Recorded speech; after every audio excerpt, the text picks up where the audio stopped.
It's 140. Oh, wow. Hello, Minda. It's 7 o'clock, eh? Yep. Recording has started. I'll call this meeting to order. Good to see everybody. I did hear from Kyle. He's also under the weather. Well, you also note, I guess, he's under the weather, not able to make it tonight. And who else we're missing? Stacy's here. Doug is on the road or doing something else tonight. I assumed it was a travel thing. Anyway, good. Well, this is a pretty important meeting, I think. Or meet, anyway. Sign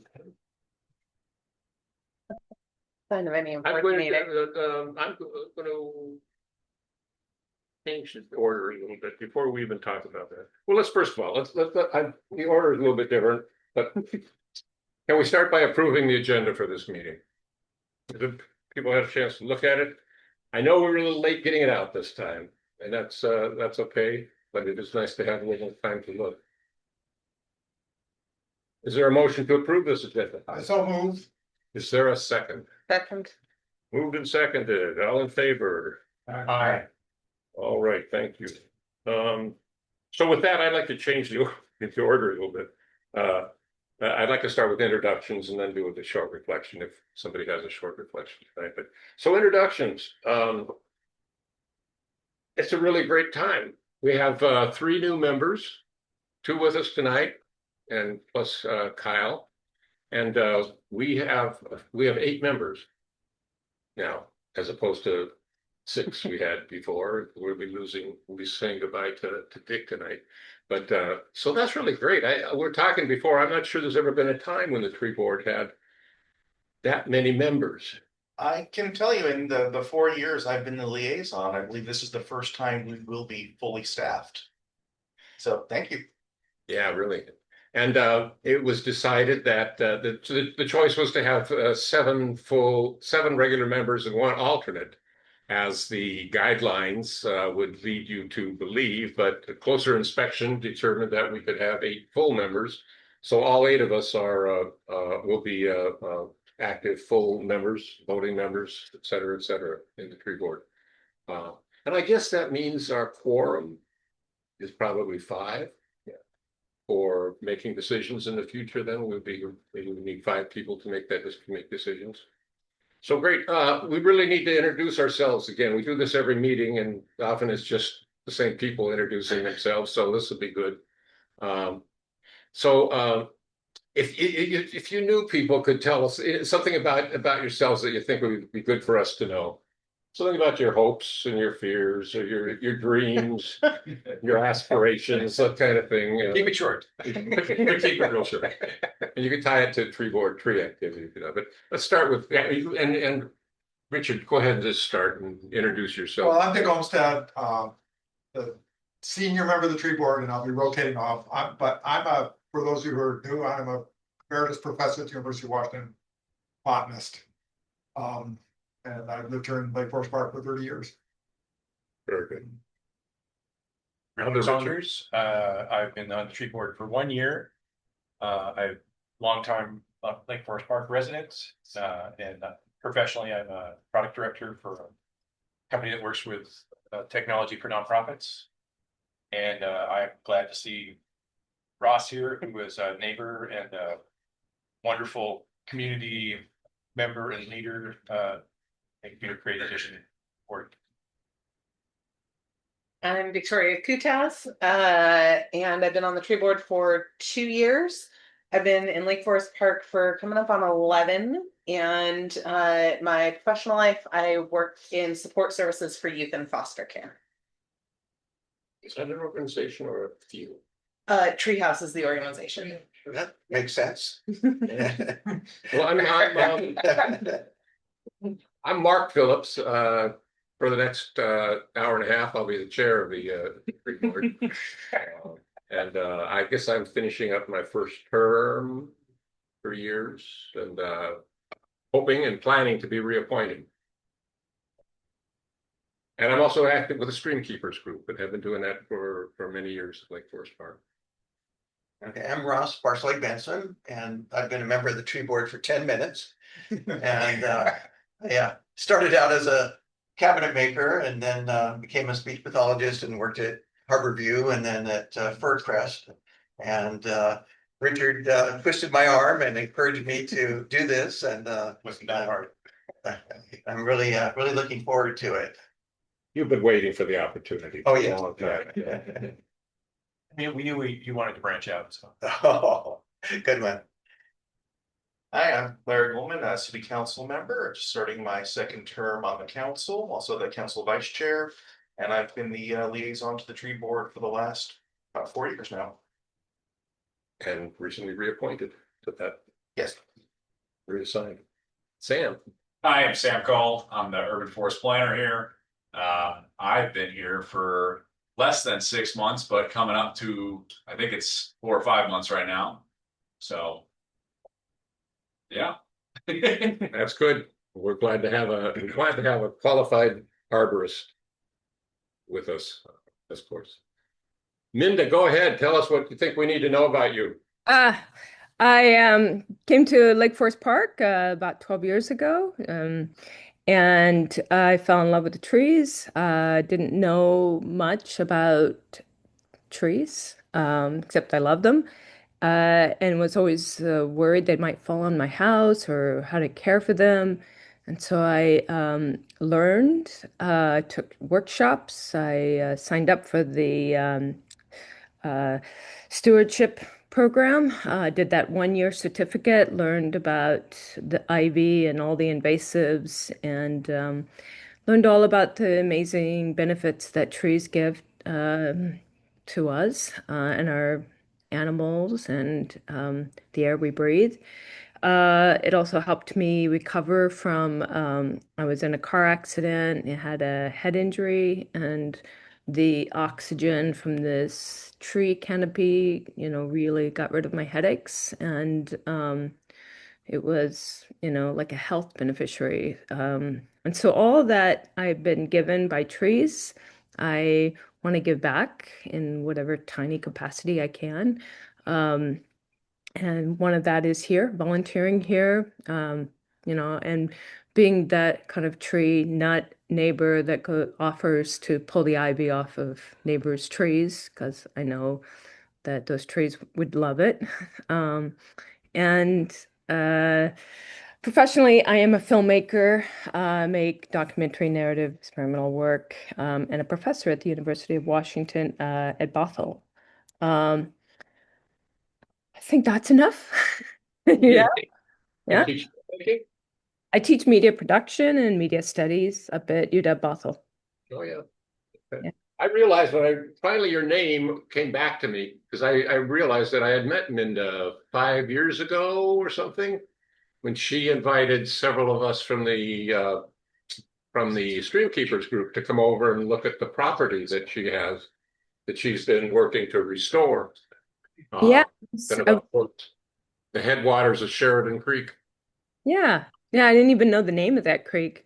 It was just covered in blackberry and ivy, and I did all this restoration all along it, and really was excited about like learning that and also being able to see how it transformed that creek. And hopefully I can get other neighbors involved, and hopefully we can get some funding and, do a bunch of restoration of streams all over the neighborhood.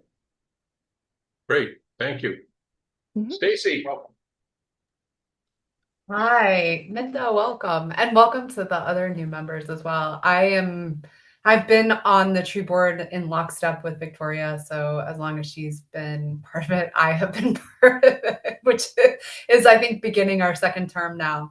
I've been in Lake Forest Park for coming up on 8 years and actively removing invasives, Minda, which is how I got involved after I connected with Dick, who's departing. And then professionally, I am in the legal department for Google.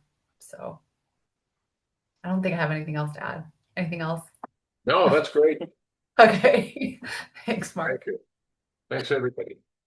And it's just great. We're really, it's great. Yeah, I'm not gonna introduce Kyle. But I would say I will get a chance to welcome him in March, I hope. But I think he's an interesting guy too. He's got a little internet research. He's a beekeeper and gives classes on how to make sourdough bread, among other things. And he's a professional designer. It's also been fun to see him and his kids up at the 5 Acre Wood work parties. Oh yeah, you've been working with him up there. So anyway, we'll get a chance to learn more about him in March when we meet. But well, it's also the night we're going to say goodbye to one of our members. That's Professor Olmsted.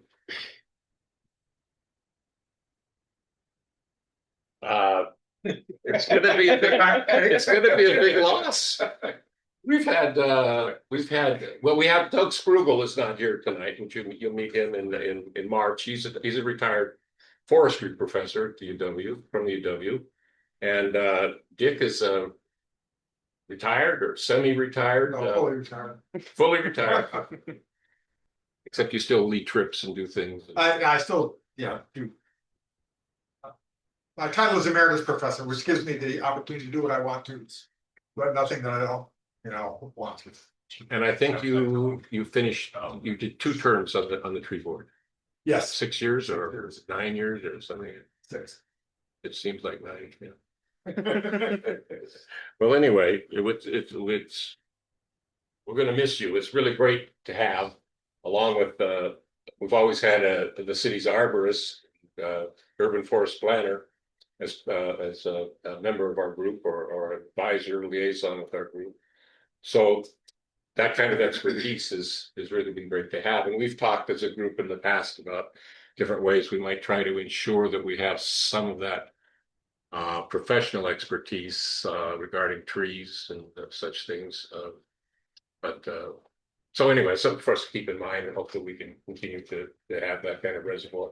Meanwhile, we've got Dick's phone number and his email address, and we know how to pursue things. He's already agreed to do something with us next month after next, so we'll be talking about that a little bit more. But so anyway, Dick, thank you so much. Here. Okay, very good. Let's see. Returning to our agenda.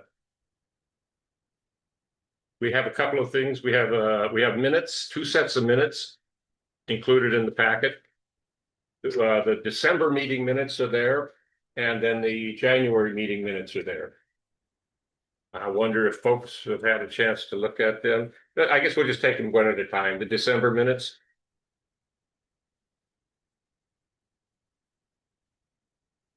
The only update I would see would be to spell Kyle's name consistent. It's spelled different several ways in the 2 minutes, though. Yeah, it's like when I first heard it, I had guessed how it was spelled, and then learning it after that, I changed a few, but didn't catch all of them. So I'll make those adjustments. Perfect. Any other thoughts, comments on December minutes? Is there a motion to approve? I think that change actually, Mark, was on the January minutes, right? It's on both. It's on both. Oh, it's on both. Yeah. Okay. Okay. Sorry. Is there a motion to approve the December minutes? I move to approve the December minutes as amended. Perfect. Second? Second. All right. Been moved, approved, and seconded. All in favor? Aye. Okay, thank you very much. And then for the January minutes, which was, well, Just to clarify, this is on page 5 of the packet. It says December, yeah, but it should say January. yeah, that'd be an amendment there. Yep. That'd be it, have that as well as Kyle's name. Any other thoughts, comments on those minutes? What is the correct spelling of his name? GAPI. Okay. Motion to approve those January minutes. I move to approve the January minutes as amended. Thank you. In a second. I'll second. Thank you. All in favor? Aye. Very good.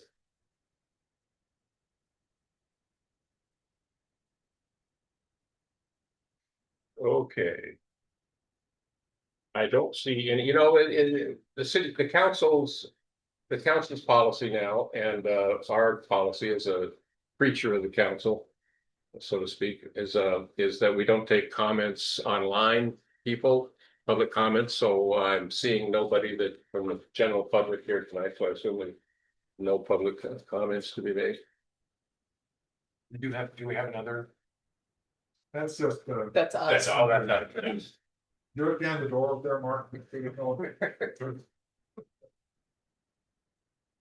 All right, very good. We have a section in our agenda for reports and announcements. Are there any reports and announcements that people would like to make? Yes, sir, Mr. I'll give a few small updates. So first, yeah, we approved the 3 new board members. In terms of board membership, I'm remaining as the liaison to this board. New council member Matt Muhlenberg will be the liaison to the Parks Board, and new council member Josh Rosenau will be the liaison to the Planning Commission. As you think you're aware, the Climate Action Committee decided to vote themselves out of existence since they had accomplished what they needed in terms of sending the council the climate action plan and recommending a climate coordinator. We are moving forward with that. I believe we're in the city staff are in the midst of the interview process for a climate coordinator. I think the hope is by the end of the month to choose somebody, but I will let our HR director speak to that. Other things, I believe we have 2 council meetings this month, the 12th and the 26th. The plan is on the 12th, we will be reappointing people to all of the boards, Parks, Trees, and Planning Commission. And so that would take care of, I believe, is it Mark and Doug or Richard? So that should be there. Have you spoken to our city clerk, Matt McLean? I emailed him during this meeting last month and he said it shouldn't be a problem. Okay. For me, wasn't sure about Mark. Yeah, I did the same thing. I also emailed that. So, good. And then on our meeting on the 26th, that is when you are scheduled to give your presentation. Okay.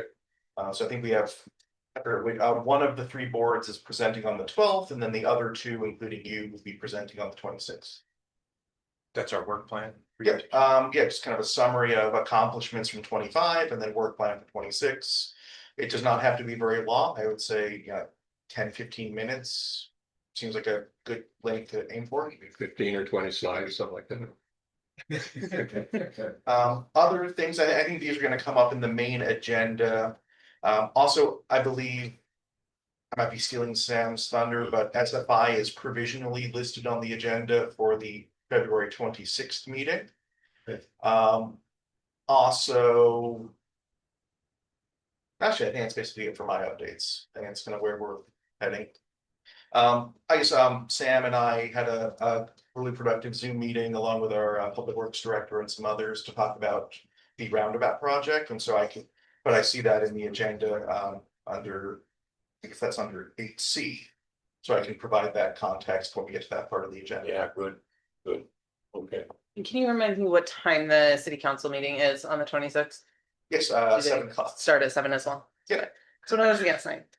And was that the date for the work plan presentation? I missed that. Yes, the work plan. So yeah, the meeting starts at 7 and then it'll be early in the agenda on the 26th. Actually, another bit of news, we have made an offer to a new public works director. I believe that's going to be on our February 12th agenda to officially approve their contract.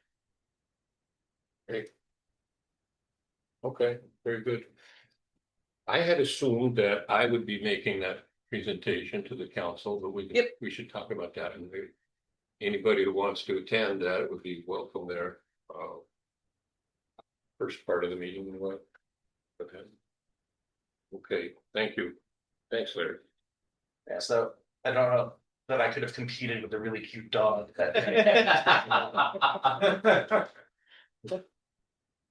Next on our agenda. Well, we have, what do you want to do? I've got some, in honor of the occasion.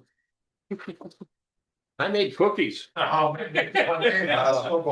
don't make a lot of cookies, you guys, so if anybody wants one. Can we pass cut the cake Can't too? Huh? I can't believe I'm missing this. I know. Well, It's not too late to drive down. Yeah. Head back out. grab a mask. He also makes excellent pasta too.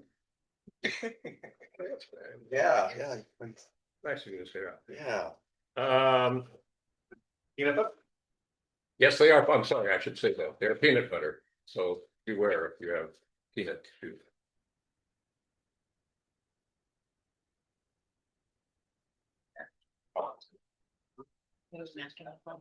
Oh, yeah.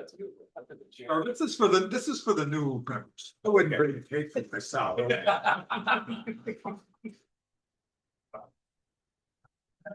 Oh, this is gonna be great. I have to figure out how to set this up.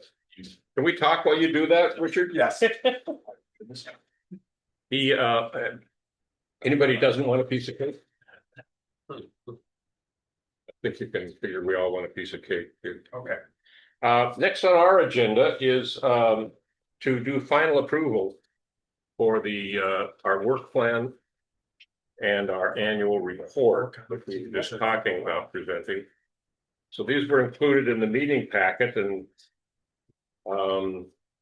we've been kind of refining this for the last couple of meetings, probably spending more time on it than we should have, but we did incorporate, I believe, Minda and Ross and Kyle into the appropriate work plan items that they were interested in. So if you had a chance to look at these documents, and if you have any last questions or thoughts, and there may be things that for Minda and Ross that are need clarification, we can take a minute to do that if there's anything like that. So, yeah, I feel the same way that Minda does about, I've gone to several neighbors and knocked on their doors and gotten neighbors together to help pull down ivy, and would be interested in trying to build a group with that, but there are probably a lot of legal issues involved, and so we'll have to. Yeah, and I think yes, Fred, and you're under the category of the task of general invasive plant removal management. So is there something set up now? Oh, I'm sorry. Like with Richard, I know with 5 Acre Woods, you have volunteers. Do you have something set up that you have a first aid kit there, and like if somebody gets stung by a bee, do you have Benadryl and injections and things like that? I don't think that's officially part of that effort. Volunteers do sign waivers. And I would imagine in the waiver, there's something about, injury or that sort of thing. Okay. We do have that stuff, but I don't know if it's an official part of the practice. And I guess we'd have to ask the homeowner to sign a waiver too, that they're allowing us onto their property. Yeah.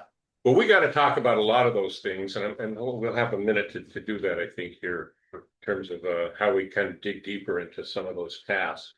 But okay, we for your information, Ross, we did do an ivy out demonstration of sorts a year and a half ago, I think, up on 35th, just north of the local 104. The Carrie Lewis property, and we've been thinking, and it's on our work plan. We're committed to doing more to try to promote the removal of invasives, especially ivy, I think. But so it's a live item for us. Minda, is that a hand up?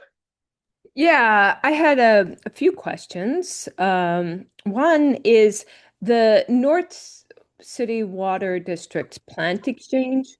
I think a lot of our neighbors have no idea about that plant exchange. And they also sometimes want to take out trees. And I'm like, well, this is a small tree that somebody else might really love that you don't want. And so this plant exchange and tree exchange is such a great idea. But it's so under publicized and nobody knows about it. And there's no reason why it can't be expanded, or if we could partner with them, or we have our own kind of plant exchange and tree exchange.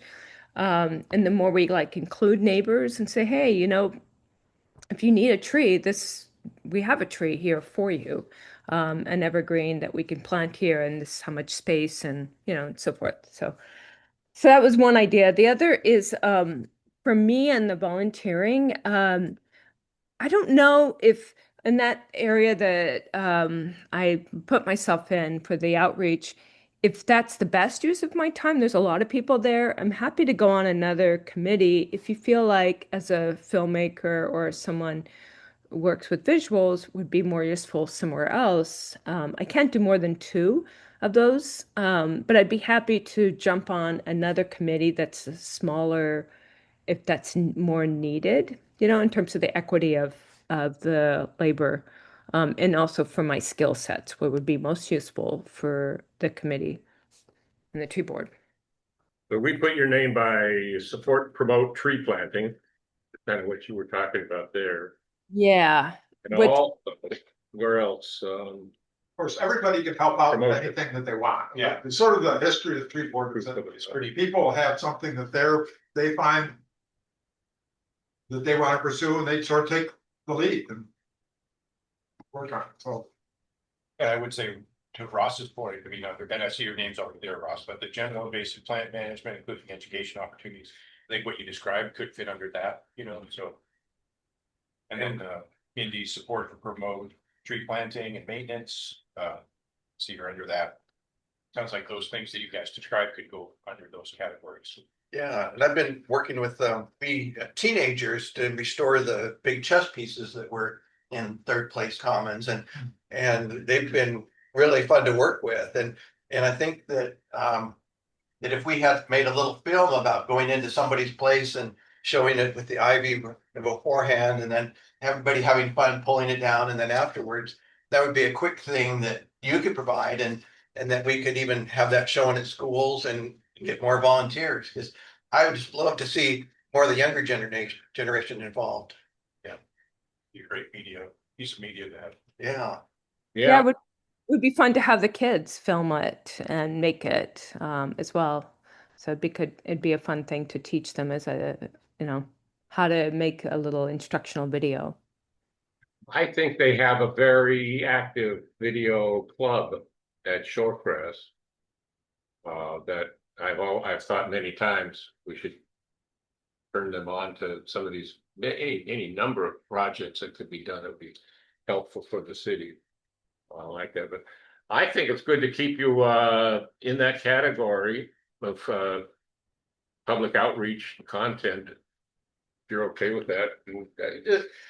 I don't know. In some ways, the work plan has always seemed like a kind of appendage to me. I've struggled with how to make it a working document. it's aspirational. It's aspirational, and it's Statement of intent. a statement of intent. But we do have these kind of things in our calendar, these events that we participate in that often drive our activities. I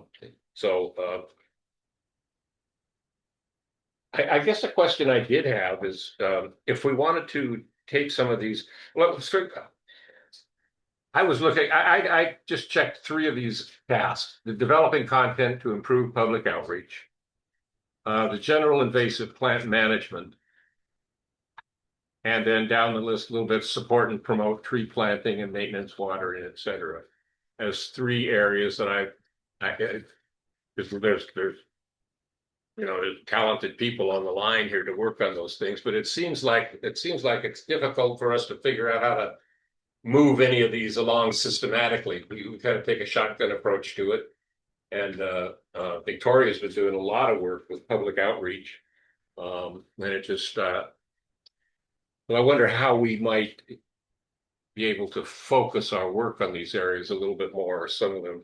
Just an idea, Mark, it's not I don't think this is a high pressure, project management type of task. But we did go through and we identified, kind of point people. So perhaps one standard agenda item could be, what are we going to accomplish by the next meeting? Or what are we going to accomplish 2 meetings from now? Like I was thinking before, that at some point I want to follow up with Sam about the permit data.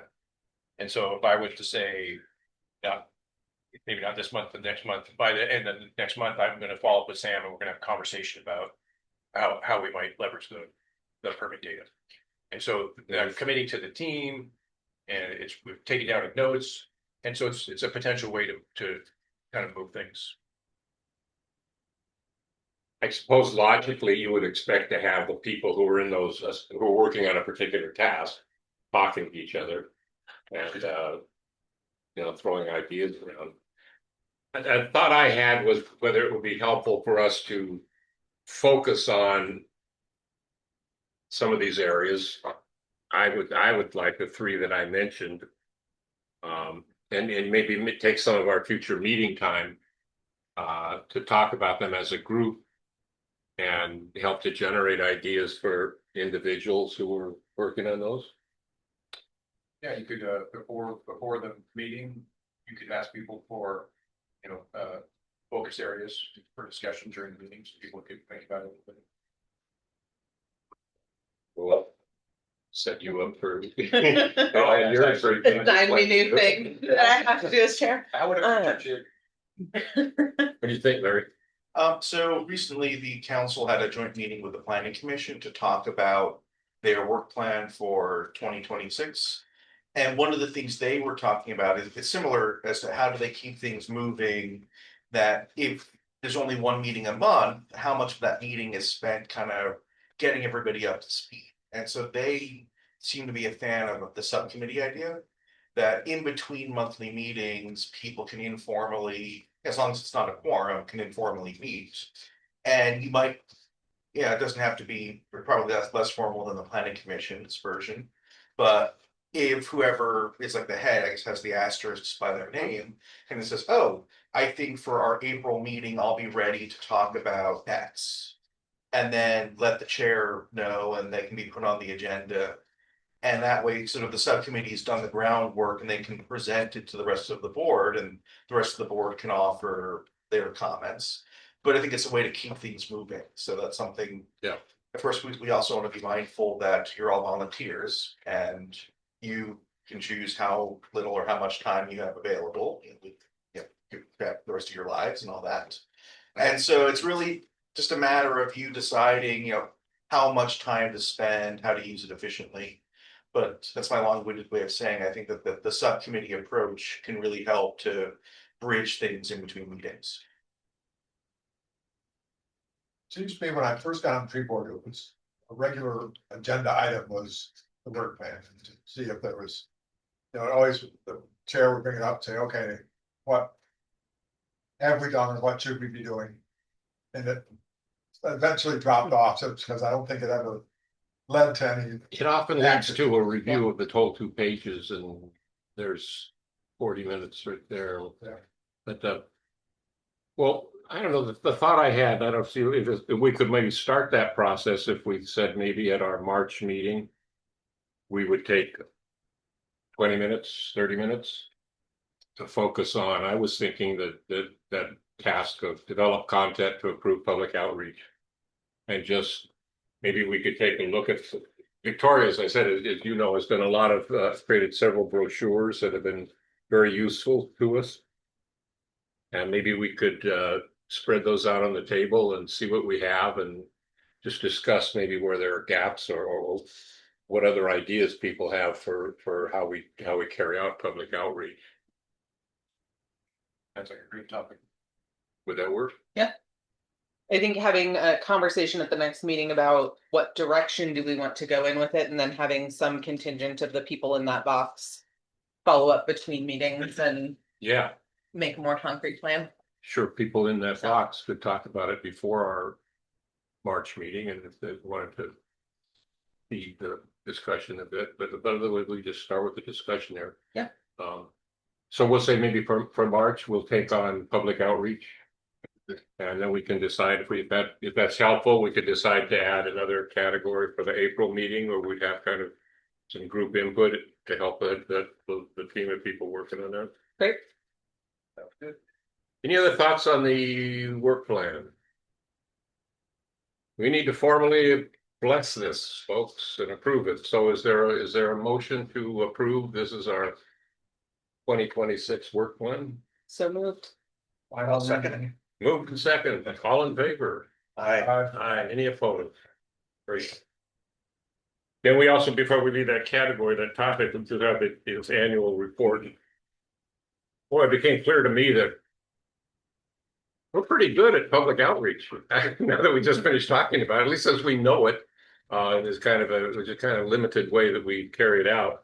But that was certainly there's certainly a number of bullets under the kind of events that we participated in during the last year. Are there any thought, maybe any questions, Minda or Ross, about just questions of clarity about what things mean in this? I thought it was all pretty clear. I don't know what the end results are necessarily, but I think it's clear in terms of the work. I like that you itemize the hours and the labor involved, so that's nice modeling. And it helped me sort of think through my time commitments. But yeah, I think it's great. Wild estimates, but yeah. Well, if there's no other thoughts on the annual plan, on the annual report for the last year, this is what we'll take to the council on the 26th. Is there? Yeah, yeah. Is there a motion to approve this? Was that a motion? I move to accept the work plan 2025. And second, 2026. Annual report, the Five 2025 annual report. 2025 annual report. That's what. Starting in. Yes. I move that we accept the 2025 annual report as presented. All right. Is there a second? A second. All in favor? Aye. Thank you. Okay. Where does that put us? Well, that puts us. Arbor Day and Green Fair. Yes, indeed. The next item on our agenda is to continue our thinking about the two events coming up, Arbor Day and the Green Fair. The Arbor Day, as you know, is on April 24th. Or it's maybe it's 24th, I think it's Friday. And so we might do something on the 25th or the 26th. The Green Fair is coming up sooner than that on April 4th. If we have a chance to talk about materials at our next meeting would be good timing, I think, for that in terms of additional material that we might be able to bring to that. Y'all familiar with the Green Fair? Everybody is, I think. No, Linda? You familiar with that? No, I'm not familiar with it. Okay, well, it's been an annual event for a number of years. It'll be in the Commons area. There'll be a number of organizations and groups that are working on things related to environment and green infrastructure in the city, in the area. So we've been participating in that just by way of meeting people and a chance to do education about trees for a long time, for a number of years. So we'll be doing it again. It's on the 4th, April 4th, and I think it's probably 10 to 2 is the time on that. Is that one coordinated by Corey? Yes. Okay. Yes. We haven't confirmed a table for it yet, correct? Oh. Have you talked to Corey at all? No, she hasn't put out. Or have you talked to her about it? Yeah, I said we would need a table. Great. Assume so. Last year she put us right next to the city and like brought us a table and a tablecloth and everything else. So Yeah. I guess I was going to say we could talk at our next meeting about who. It'd be good if if a number of us were able to be there, 1 hour shifts or 2 hour shifts. We can figure out how to do that. That'd be okay to take that up at our next meeting. Yeah.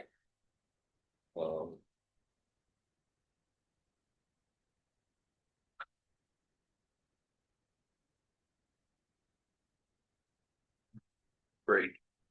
So for Arbor Day, Also, just to clarify, your next two meetings will be March 4th and then April 1st. So I think April 1st is gonna be way too late to do anything for the Green Fair.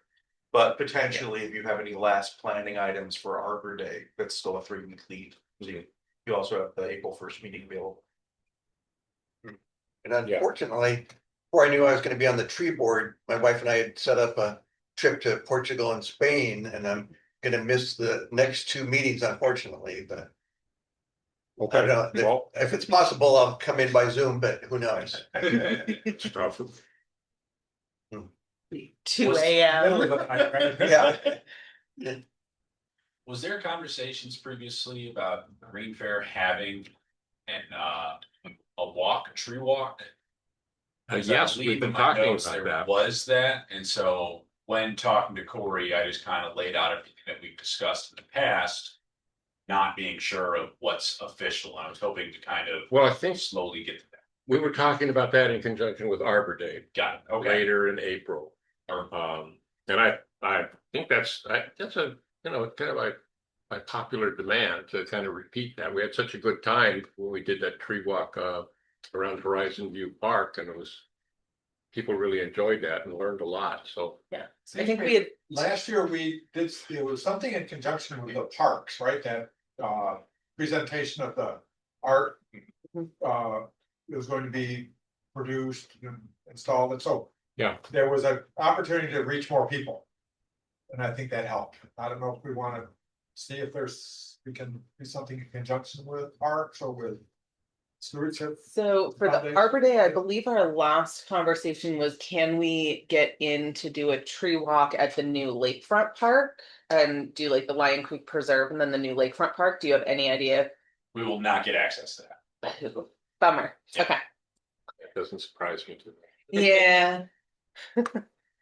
That's not hard hats at one point. Yeah, I'm not sure there's that much tree diversity that we would add by going into that. I think we would get people to come hang out with us if we said we could get them into Yeah. that park. yeah, Well, so we had talked in the past about either Saturday, the 25th or Sunday, the 26th.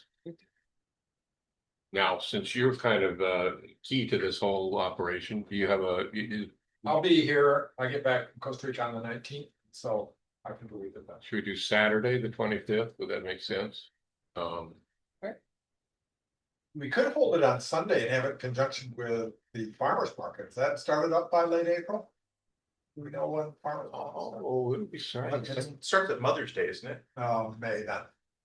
Yeah, I think it's May. so. That's right. That's in April, will too early. Minda, go ahead, please. You're muted. I was just stretching. Sorry. Well, I see your hand is up. No, I was just stretching my That's the cursor. Oh, that's a cursor. Oh, I'm sorry. Don't do this either. I forget how Zoom works. It's a hand too, isn't it? Yeah. Larry, you started to say something. Yes, so I think if you're thinking about a tree walk in a park, maybe one of you would attend the Parks Board's next meeting, which is towards the end of this month, just to sort of connect with them and share your thoughts about which park, and then they might have thoughts about advertising it, or if they want to tether it to some other activity. Yeah. Do you happen to know when the Parks Board? I think it's a Tuesday. I'm just not sure which Tuesday. I'm not sure. Well, and I've been in touch with Tyler about that, about other things, so I can certainly be in touch with him. But is Tree Walk 1 the path you'd take, or Well, if we did one, we could, I mean, that's what we could do, right? It starts down here, so there's plenty of parking for people who Mhm. come, and then. You know, all or a portion of that. Tree walk. we could meet? Where does that one go? It goes over to the Lion Creek Reserve. But then it comes back and it goes around this neighborhood, this older neighborhood just Okay. north of Balance. I would say that, when we did the one up at the top of the hill at Horizon View last year, we didn't do that whole walk. We just did the loop around the reservoir and looked at trees on that portion of it. And it might make sense to do just one loop here. If we did that. There's lots of cool trees in that neighborhood, a lot of mature landscape. trees, some of the oldest houses in town. I was gonna mention too during announcements, which I put out email form anyway, that Dick was able to finish that third tree walk, which is actually tree walk number 1. So 3 of the 4 tree walks now have been updated with photos, and I don't know if there were any formatting changes that took place or There's a fair additional amount of editing on information. the writing, just because, you know, some trees aren't there that used to be there, some are bigger than they used to be, and, you know, David had given size estimates for some of them that were off. And I had a couple comments about invasive species trees, so we'll counter on that one. So, yeah, it's an edited version with photos. Yeah, it's great. Yeah. My intent is this April, May to get photos for the 4th tree walk. Work on that. Those were my intentions for this last one. This started about 4 years ago. Well, you won't have these regular Wednesday meetings to. Kind of freeing up lots of your time Oh, yeah. here. I've been teaching in the springs for the last few years. This is hopefully my first spring without teaching. I'll have more. I suppose there's some ways, it's probably too early to publicize that event, but I guess we would want to do a shoreline area news and a city, assess the city to put out a news flash. Net. I know there's a newsletter coming up soon. The deadline is next week, I think.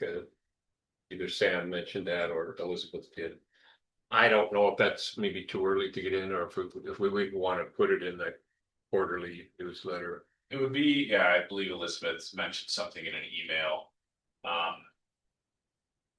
If someone was to, if you wanted me to send something off, just let me know. You just have to give me something to send off, I guess, and I can do that. My feeling is that the shoreline area news and the city news flash, and then maybe through the parks board, like Larry was mentioning, and other ways that we can communicate that. Stewardship Foundation. Another incentive for kids might be what the 5 Acre Woods work parties do, that they have treats there. You know, I mean, I'm sure we could even go to some of the local places, like Honey Bear, and they might offer something that Treats. yeah, down at Lion Creek, you know, if you make it that far, we have treats there. Boy, I could make more cookies. Yeah, those were good. Should we wait till March to finalize that, or maybe we know right now if this, so it would be good, I guess, to know now. I'd be willing to write for the shoreline area news. I feel like Unless it's you'd like- early to put something out Yeah. publicly, Yep. but I think we can finalize our plans. I think saying, just making the decision that we're doing the walk through Lion Creek and then some possibly smaller portion of the neighborhood across the street would be great. We'll do it on Saturday. I think my only other question is that our whole event, do we want to pair that with anything? Last year, we had a little gathering and had folks talk first. Do we want to say we are doing a tree walk and then approach folks like Stewardship, Parks Board, and say, do you want to do anything with us? I think that's my lingering question is, are we saying we're planning this portion of the event? If you would like to expand the event, we would love to partner with you. Or are we just saying, this is the event? If you would like to tell your members and or friends about it. Well, that, it seems like that's a minimum, would be to at least get it on their calendar. Yeah. So they can broadcast it out. And I would love to see folks like from the stewardship or folks like Dick that have that extra knowledge spaced around, you know, with the sign, so that ask me questions, you know, and It's going to be the guided walk by Dick. So he'll be going around and okay, telling us about all the trees. Yeah, yeah. great. I guess we got 100 people, it would get a little crazy, but Yeah, what we have last year, 30. 20, 30? 30. about 25 or 30, yeah, that was good. It'll be a little different, crossing some major highways and things like that, but just have to be careful. Yeah, if we don't do the little bit down to the waterfront and just do the walk to the neighborhood, it's pretty quiet. Okay, well, you figure that out, what you want to do. And it's, you know, I did the whole thing on Saturday to go through and review it, and it took over an hour. Mhm. So I don't think people are gonna wanna spend that much time to do the whole thing, so I get to do a portion of it. Sense. Okay. Who do we think may want to partner with us on that? So if we're not doing it at a park, I feel like the Parks Board is going to be less jazzed about it. They may still want to participate in some way, but I would, their official name is Parks and Recreation Advisory Yeah. Board, so even if it's not in an actual park, I think it still counts as recreation. So Yeah. I think it's still worth touching base with that. That's the secret gardens or hidden gardens of Lake Forest Park. were they another partner for the event last year? Because weren't they the Well, who did the bench? in a So sense, I didn't think the it's bench their was money Parks that Board. funds the bench. They was that? they were doing Yeah. that piece of it. Okay. Yeah. It's, we would, if we do this loop here, all the trees we're looking at are in people's home personal gardens, right? Yeah. We view them from the street, so it's not invasive, but Did you Yeah. have the contacts with that group last year? Yeah. Yeah, he's one of the main And movers of it. Ross and I work on a project every year with some other people that put up all the signage for that. so do we want to get in touch with them again, Parks Board and Stewardship, all of which I'm pretty sure you're the point of contact for? All stewardship. I think reach out to stewardship. Check with them, see if they want to participate in any way with an event. Yep. And at minimum, once we have materials ready, we're happy to pass them along so they can help advertise. But if they have anything they would like to do as part of the event, let them know. Yeah, I'll do that then. 11 o'clock. What do you think would be a good time on that Saturday to do this? How long do we think the tree walk would take with a group? So you're stopping and chatting and I think what would you be aiming an for? hour max. Yeah. Right, because I don't think people want to spend that much time wandering around, Yeah. looking at trees. Not everybody's a tree side. I think 10:30 I or don't 11. remember how long it was last time, but we did it after having already had that. Maybe an hour and 10 minutes. or Yeah, it something. felt like Yeah. it's a little over A now. little over an hour. Be nice to introduce them. Well, I think people who are going to come would be familiar with the Lion Creek Preserve. I see your point too about maybe just streamlining it a bit. Not necessarily. I had never been down to the preserve until like a year ago. But trying to get a group across Ballinger and Yeah. back across, Ballinger. Or not Ballinger, but off away. Off the way. We could also have that as anyone who hasn't seen it go over and check it out after the walk officially ends here or something like that. And we do have a great opportunity to use the new tree walk. So people can easily do that on their own if they wanted to by using their cell phones. And I feel like 11 seems reasonable if we're shooting for a total of an hour to an hour 20. I think any longer than that, like events that go from 11 to 1 straight through lunch kind of annoy me. yeah, And I was like, gonna say maybe 10 especially o'clock. if you have kids or whatever, if you're not Yeah. finished and wrapped up until 1:30, it's an annoying time. But We started at 10. if we're doing it We'd be done by noon, right? If that 10:30 or 11, do it at something like 10? that. I mean, something that gets Earlier. people done by noon seems like that fits into a day. Well, Any thoughts about that? 10:30 sounds reasonable. Split it Get in done half. by a little before noon. Okay, That I'm sensing there's a consensus here for 10:30. That gives us a little buffer time as well if any of the partners say, yeah, we want to do something with it. And it ends up being on the longer side of an event. That still wraps us up at a reasonable time. Okay. all right, so I Uh, will contact Stewardship Foundation and see if they want on Piece of Saturday, 4/25 at 10:30. former feedback from stewardship in the past, they have been annoyed that they have not been credited. Some of their members have been annoyed they haven't been credited because they were funded the original tree walk book. And as we've done some of the update stuff, we haven't always been good about crediting their contributions to the original work of building the tree walks. So So if we ask would like to invite them and say, if you would like to co-brand. co-present this fabulous resource with us, we would love to highlight the work that y'all have been doing. If we end up getting about 100 people, maybe we could have somebody else lead a tour down the Lion Creek. Just, have a backup plan because 100 people for you might be. Our last two events were like 30 people We're not and gonna 8 have- people. Okay. So Well, 30 was a smashing success. Okay. well, you might think about that, Dick. I think we could get them across Popple Way, okay? If we only lost a 2, that would be. I mean, percentages wise. But I used to be an elementary school teacher, and we just do field trips and you just keep counting them,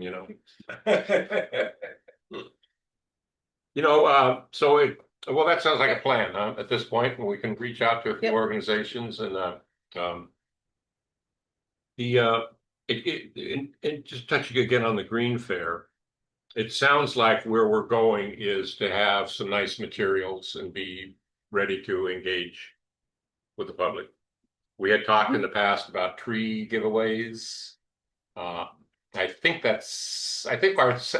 our feeling was to pass out a bunch of trees in April is a high rate of mortality probably in terms of getting them in the ground. And it sounds like that if we're doing a tree giveaway at some point, and it's going to come up in a minute when we talk about it some more, but it's probably something for later in the year, next fall. Yep. Yeah. Okay, so that sounds like we're okay with Arbor Day and Green Fair. And Sam, you say we're all set up with Corey that she's expecting us? Yep. Perfect. And I'll be happy to volunteer for an hour or so to man the booth. Okay. You're back from Puerto Rico. Or he's back from Costa Rica. No. I'll be back on April 1st, but unfortunately that's the day of our meeting, so. But I'll be available by the 4th. Okay. Oh, yeah, okay. Well, we'll do some final, We'll figure out a schedule next month when we meet, and I'll make you a won't be note. here though. Right, that's. What do you want to claim some portion of the day? I'm guessing it'll be something like 10 to 1. Just whenever it needs to be filled in, whatever other folks don't want, I'll be happy to. Okay. Okay, I'm making a note of that. All right, next on our agenda, can we move on? The next point is the Horizon View, what did we call it on the map? Horizon View Park Planting Opportunity. It was our last meeting, wasn't it, where that topic came up and we were excited about that and we were talking about it. Yes. And there's been developments, I know. Yes, so first off, I haven't been able to add this to the agenda, but I printed out a few of these. This is the current replanting plan that is going to be at Horizon Park for the roundabout removals that are occurring. I wanted to provide this here so you can see it and get an idea of where it's located within the park and what's getting planted. Everything on the back of it provides the species. Those who are not here, fortunately, there's no way for me to show this right now. Only the printouts. I can provide a little bit of context from our Zoom meeting, because I think it came up in conversation as to where this was coming from. The contractor and Public Works were looking at locations to replant trees. And what they came up, when they found, and this might be a future topic in terms of code amendments, what they found is the 4 map areas that the tree board and the council approved, they are overwhelmingly residential. And as a result, it was challenging for the contractor to find spaces. If they were primarily looking for public spaces, because you don't have to try to go door to door to find people. There's less of a concern about a gift of public funds if you're just giving people trees without it being like open fully to the public. And for those reasons, they were unable to come up with enough planting locations in the target zones. And so after that, they moved on to Horizon View and at parts of Horizon View that are relatively low treed as an easier lift because it's public land. Do you agree with that, Sam? Yeah, they wanted to consolidate as well because the maintenance for it is going to be a lot easier, saying that everybody, like when we have to go water them, it's all going to Horizon. It's not spread out through these different regions. So that's kind of how it was a big portion of it was decided. The other thing we talked about, I did convey the feelings of the tree board and Public Works, I think has an understanding that moving forward for future public projects, they will endeavor to bring in the tree board earlier on in the process in case tree board members have thoughts on specific locations, specific species. So it's the project, the horizon, the roundabout project has moved along too far. Really, but for future projects, they will make a more concerted effort to bring in the tree board. Thank you for pointing in that. So Sam, could you kind of just go over what we're seeing here, since it's not all exactly clear to me? Yep, of course. So there is a project for the roundabout along, I think it's Ballender. And they're gonna be removing a decent, I believe it's about 1,400 square feet of canopy coverage. And for the city code, you need to replace that. So they're going to be replanting at Horizon View Park. And on this page here, it just kind of shows you the locations where the trees are going to be planted. And then each of these symbols in the middle represent a species of trees you'll see on the second page. Or on the back side of it for, because I did everyone else double-sided. So if you look at the symbols here, this will tell you what type of tree it is. And they're planting 1,500 square feet of canopy coverage as a replacement. So this is showing the projected trees, not the ones that are gonna be removed. Right, this is projected trees for, the ones that are being removed are already, have been approved through, I've looked at them and, Kind of That's a different location. location. That's at the corner up here. Yeah, This- right. This is remedial planting. yes. Yeah. And Sam, these diagrams are showing the trees at a certain age. What we anticipate the canopy coverage to be when they're fully. And they have different types of circles. Is that meaning that, in the type of tree, is that in the code?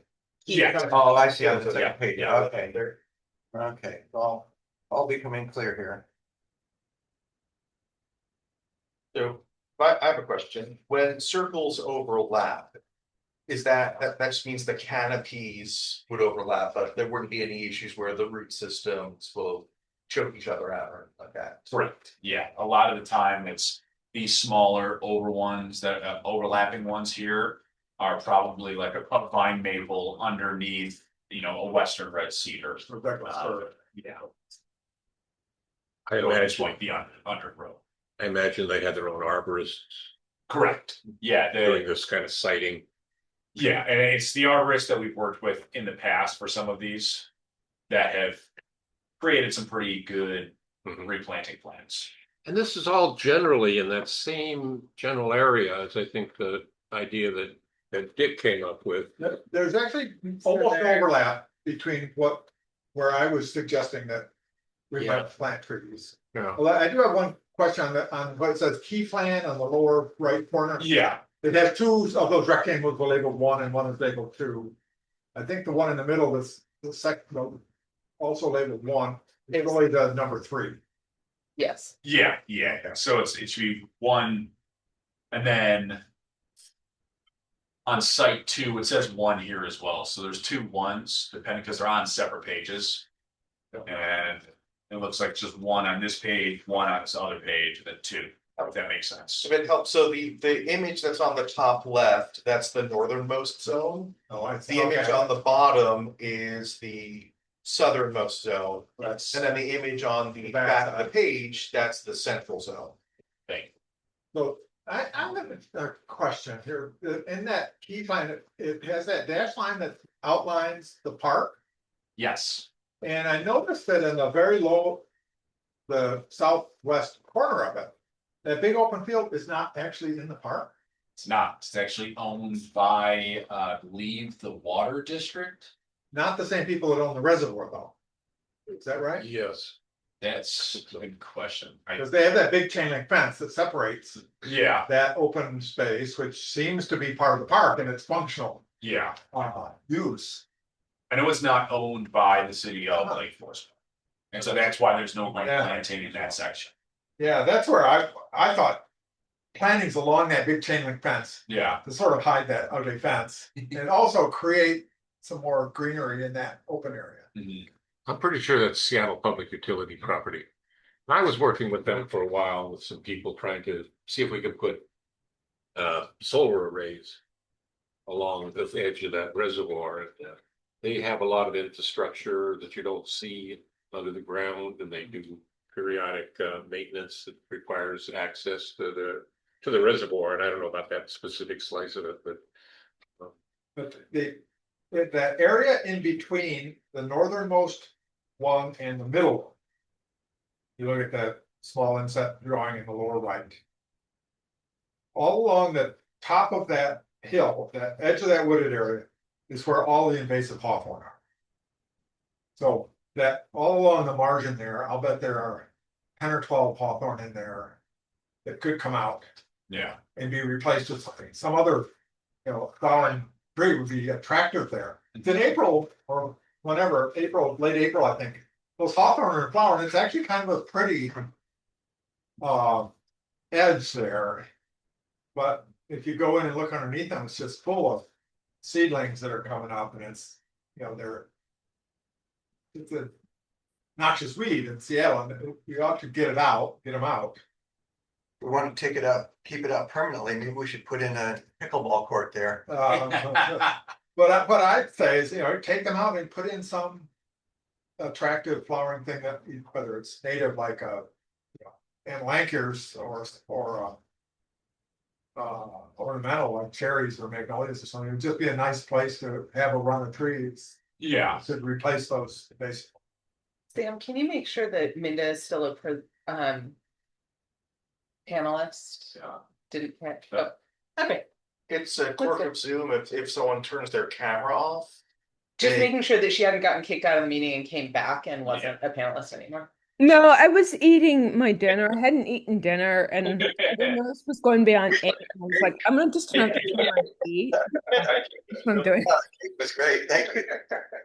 well, I have to confess that in our whole discussion at that last meeting, I didn't make the association with the remedial planting that was going to be going on there. So I've been pursuing the idea of an independent planting up there, and So that I had brought that up. Yeah, And I that's know. what led to Sam telling us about the remediation plan yeah, that was going on. And that, they're more or less non-overlapping ideas. And so I think that we could go ahead in the future with some additional work up there that the tree board would instigate. Yeah. How does this go through the Parks and Recreation Board? Are they? It seemed to me that we're interested in trees, they're interested in parks. They do overlap in this case. I in my mind, I know that they've been thinking about plans for the various parks. I wonder if or how involved they've been in thinking about this, or a suggestion like trees that should be removed, perhaps. Yeah, I guess I can't speak to how much they know about this. That would have to come from Corey, who's been with them, and Corey's got access to these, so. Not quite sure. And probably expressed through a meeting with Public Works. But if you're future plantings, I would suggest, coordinating with the Parks Board or the Parks Board chair. And going through and discussing possible tree plantings and then maybe a work party on that as well. So are they planning to plant these trees in the fall? The timing of it all, I'm not quite sure. And there's still some adjustments happening within the Public Works and the final permitting of it all, but the tree review itself has been complete. So I just hope they don't try to put them in July or something like that. oh, and so Yeah. yeah, the canopy replacement only works if they're viable, healthy. Okay. As soon as they're not healthy, then when I'm going out there for my inspections, I'll let them know what I see, and then they would have to replace the replace. It would be counterproductive on their part because the city, I think it's either 3 or 5 years that they have to monitor and maintain. I put together. And if any of the trees die in that window, they have to replant them at their own expense. I did. So it's in their own interest to not choose a bad time. Yeah. So Yes. I understand all of the arguments about why the park instead of the areas that were previously identified as high priorities for replanting. I am curious, I not opposed to more trees in our parks, but I'm curious what we can do to change that answer in the future, because saying, well, it's easier to plant it where we don't really need the trees, so we're going to do that instead, doesn't feel like the best answer long term for major projects. So, and especially when we're looking at potential significant replanting after the ST3 project, how do we change that answer or incentive? And we know it's harder to plant in those areas, but it's where we need more canopy. Is there anything that we can be doing or discussing to move that I think answer? what might be helpful, I know we have a new public works director coming on board. We have current staff that'll kind of they'll maintain the roundabout project. But I could reach out to Mark Hoffman and our new our new public works director and ask if they, learning experience from the roundabout, are there changes they would like to see in the code that would make it, because I agree completely, are there changes that the tree board could consider that would make it easier for the city to do replantings in residential areas? Yeah. And I understand that like it won't ever be the easiest option, but how do we incentivize it to be a considered option? Yeah, it seems like a necessary option for ultimate success. You recall what we were talking about, right? You were on the tree board when we decided that kind of the north central area part of the city, north of 195th, more or less, that area. It was about 2 years ago that the priority areas, one is northeast of Horizon View. One is kind of the very northwest corner, but near the shoreline border. And then another big one is basically the whole area south of town center. So Southern Gateway and Briarcrest. That's right. Yeah. I think that was actually before Stacy and I joined. I think that was, I think it was 2.5 years ago. I think it was not long before we joined. Ideally, it would seem to me if we did a targeted mailing to those parts of the city and just asked for people who would be interested in the future as these opportunities become available, who would be interested in having trees planted, on their properties. Might be one way to go at it. So we have a kind of a backlog of people who are, because I think it is a challenge to kind of go through a neighborhood looking for places. Yeah. It's the kind of thing that the city would need to commit to, keeping some kind of list of people, and then how do you select people off of that? Is it then random lottery off of that list when there are planting opportunities, things like that? But so on the city side, what we can do is probably look at right of way or property that the city owns, making sure that all of these properties reach the canopy coverage and just any open spots within the right of way, but that's pretty tricky as well. Yeah. We may also need to get our city attorney in play. So gift of public funds is the technical term.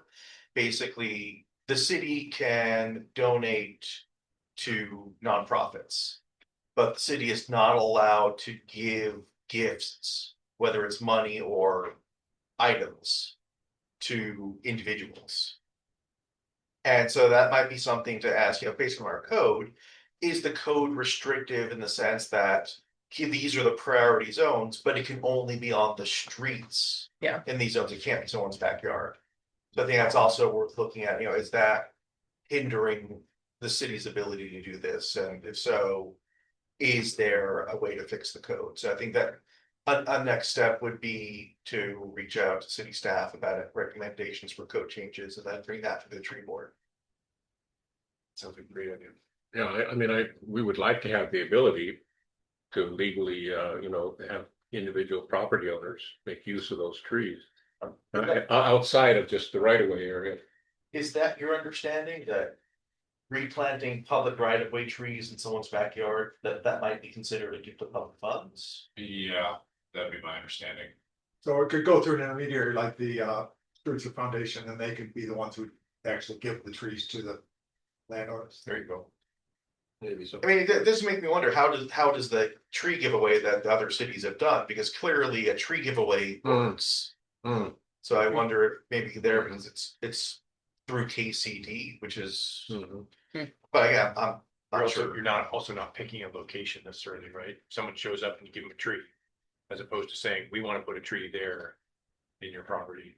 Part of the discussion around those areas, especially in the north part of the city, was there's a bit of a social justice issue there. That tends to be the lower property value areas, and they tend to also have the least tree canopy, fewest tree plantings in their personal home yards. And so if one of the reasons may be that the financial cost of planting trees is not in the budget for people there, so by providing them trees, that we would be doing them a favor and the city a favor by increasing tree cover. And I think that it's difficult when looking at like replanting for some of these larger projects where there are removals that we have to do the replanting. Is we have to, once again, make sure that they're viable. So to make a list of Mhm. 50, 60 different locations where we're driving around looking at trees is not the best use of my time, essentially. How is Shoreline doing that? Cause they're giving a lot of trees to landowners that they're doing a much bigger mitigation from for the light rail Yeah, that we have to do here.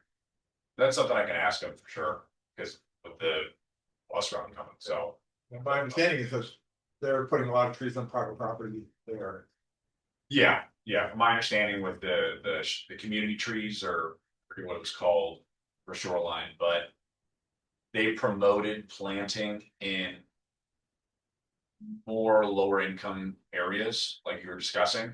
So like the southern shoreline area where it's like a lot of industrial or like strip malls. And they prioritize a lot of homeowners at that area to help. But I'm not sure how they monitor it. Maybe we could use some of the mitigation trees for tree plantings in the parking lot out here at Town Center. That's another one of my pet projects that never went Yeah. there. So how does the water district give away trees? Water district give away trees, what do you mean? They have at their location near here, they have place where you can just go and pick up trees and pots. They, Well, again, I believe it's a plant exchange. Yeah. So my Oh. guess is it's because they're not like purchasing trees to Mhm. give away to the community. Okay, that's a It's good point, just yeah. a like give and take of plants is my understanding of they that. do program. call it planting. Yeah, And I think that's what Minda was referencing at the beginning of the meeting. So in the course of gearing up to do the project, which we thought we were going to do, we were in contact with an organization called 300 Trees. And they're giving away 2,500 trees. And they seem to be a church in Bellevue, but I suspect that the source of those trees is KCD or maybe the city of Bellevue, maybe the church is the intermediary somehow in that process, or just, getting the distribution done. King County is the geographical region that you have to be in to be eligible, right? Yep. For KCD stuff, yeah, yeah. But But, that 300 tree thing too, that was King County. The geographic region, right? I don't know who was sponsored. So I did go ahead and register us with that program to receive some trees, but we were late. If we wanted to do that, we should have registered earlier and canceled if we didn't need them. So I'm wondering what to do about that. We're on a wait list, right? So trees that are Yeah. left over at the end of the day will be made available to the wait list. I'm kind of intrigued with the idea of going ahead and trying to see what they have and maybe claim 5, 6, 7 trees or something. Big organization can take up to 20, but maybe if we took fewer, it'd be more manageable. Keep them alive in pots until the fall. I can keep them in on my yard and keep. and we've got room in our lower yard. Yeah, so we could do that. 5 locations, Yeah. I mean, we'll be talking about for something in the fall again, maybe. Yeah. So Richard, which group donated those large cedar trees to 5 Acre Woods? That was actually, it was done through, in fact, there's an article in the Shoreline Area News in the last week about it. It was actually done through personal connections, and then the Stewardship Foundation purchased the trees for the 5 Acre Woods. Is that through a Native American group that they? It was through Laura Swain. She was the connection. She knew somebody and made the connection. Mhm. Yeah. But yeah, and the connection was through the tribe, Muckleshoot, I believe. Well, one good thing came out, it was interchange with Mark Hoffman that we do seem to be, he seems to be open to spending small amount of money on purchasing trees if it comes to something like that. With the tree funds. Yeah, with the tree. Yeah, yeah. Yeah. I just said maybe if these trees weren't going to be for us for free, we might want to buy them. Could we take a draw on our tree fund? And I suggested about $300, and we thought that was fine. Then we got into discussion of this project. I didn't realize that that's already active replanting going on there. So anyway, it kind of leaves us. One of the nice things about it was I was excited we were going to get some trees in the ground, which is part of our charge to be doing. So it's sounds like we're in a position where we really are, as we've discussed before, thinking about something in the fall and taking time to figure out some of these other options that seem to be kicking around, and maybe get some of these trees, and maybe deciding we want to purchase them, or just how we might want to carry that out. But it sounds like our decision behind the decision here is that we're moving towards actual planting in the fall as the weather comes back to gloomy Seattle weather. Which trees love The trees in Seattle, whether it's the trees love. I have one other question on this, for this. Section that's in the middle. It's on that slope that leads down below the trail. There are at least 2 or 3 coast redwoods planted on that slope. That will grow to be as big or bigger than any of the trees that are going to be planted here. Are they accounted for? I mean, this shows, connected canopies for all of these mature trees. Yeah. But if there's going to be 3 redwoods in there that will be individually bigger than any one of these, that might be a little bit of a crowd there. Those are already in the ground. Yes, yeah, I still think when I was out there taking a look at that, I felt like it was still maybe some like plenty of room, but some overlap in the canopy. Yeah. Are we ready to move on? Sure. All right.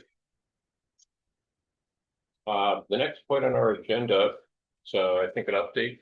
Sam, if you have any more information, you mentioned a little bit about FSI. Yeah, that was the update, the 26th. So it's been sent back from Mike Martini with SFI. Looked it over, and we're going to present it on our council the 26th of February. So I'll see you there at the meeting. Well, should we bring signs? Oh yeah. What is SFI? I know KCD, but what is SFI? It's the Sustainable Forest Initiative. Oh, okay.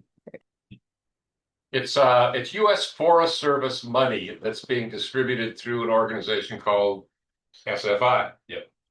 And we got in line for a $70,000 grant from them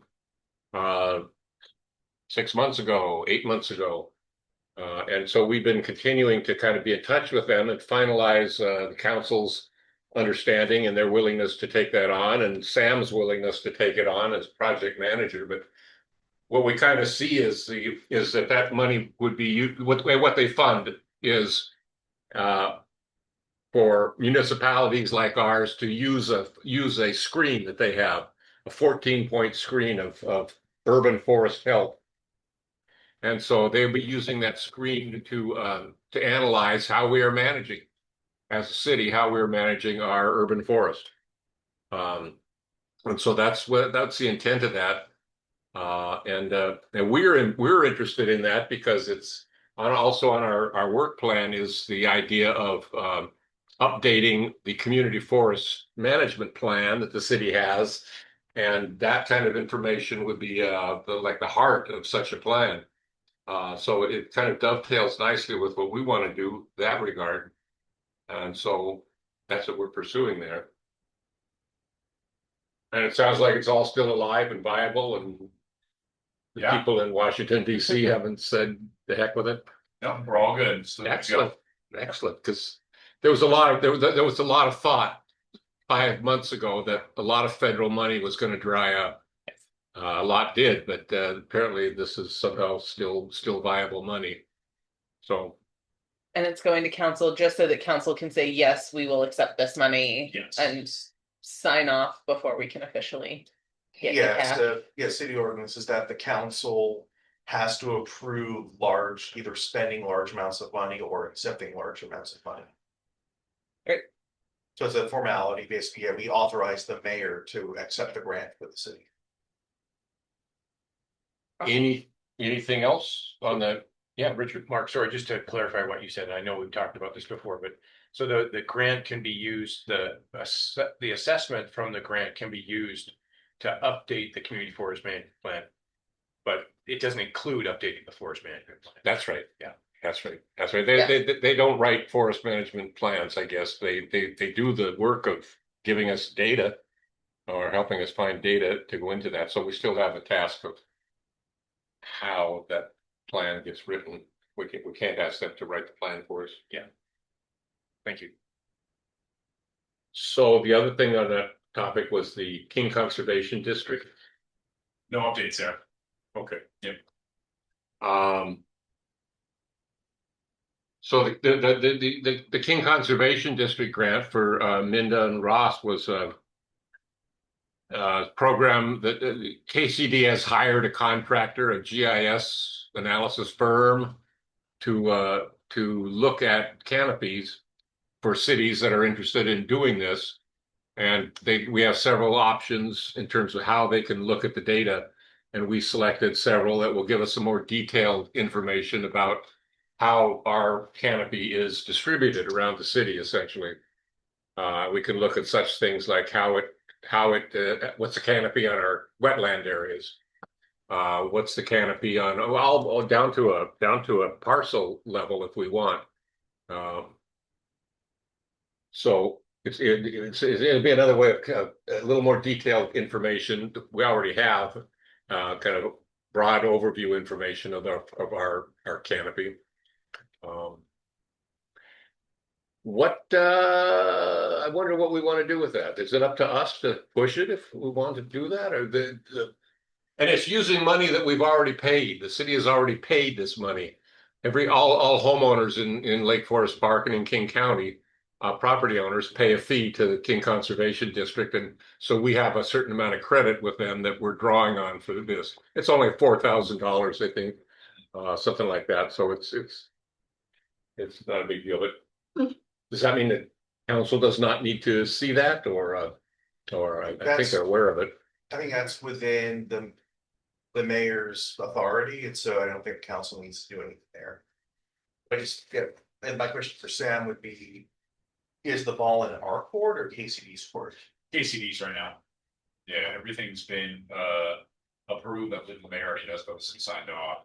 So now we're just waiting for KCD to reach back out. They probably have to schedule a number of cities, I imagine, that are coordinate, the shape files that they're picking up. And Before our next meeting, if we don't have any updates from them, would it be possible for you to nudge them and just say, like, is there a timeline? Like, are we expecting 2 months or 6 months here? yeah, That'd be awesome. Okay, well, that's all good news. Thanks. Mostly so Thank you, we Sam. can stop bothering you every month. Right. Hey, help me out here. Now, you've already got a pretty full plate, Sam. It Or seems you to can be. just tell us that they said it'll be 6 months and then buy yourself It's some like- time. spend a little time, then they come back in 4 months. I don't think that's a good guy. How do these Exactly. how do you think of these two projects in terms of how you have key role in the SFI grant? Yeah, in terms of like time and allocation for all. Yeah, all that. I mean, it's gonna keep me pretty busy, especially with the main role of the position of approving and reviewing all tree removal permits and any permit that comes through, essentially. Yeah, the main stuff that you do. Yeah, so it's in terms of bandwidth, I'd say I'm about as stretched out as I need to be right now and moving forward. And I think part of the budget for the SFI was to include a portion of the money would go to pay your salary. Correct. I think Yes. typically, at least that was the initial setup that. was done. Yeah, it still is that setup, and that would just be providing a lot of oversight, project management to make sure that we're keeping up with the meetings and reports that are needed. Because I know within the scope of work, there's a quarterly and then I believe a monthly update to make sure, the funds that are being spent, how they're being spent, what's going on. So that's additional work that you'll be doing. Yeah. I wonder if that it's gonna work out to mean more hours for you, if you want more hours. I think Mark and I talked about that, but there hasn't been any decision. Okay. All right, well, we're ready to move to the next subject. Thank you for those updates. Yeah, of course. The last thing on the agenda, then before we turn to some of the voting and election, is what I've been calling the housekeeping amendments. And you saw them in the it was part of the packet.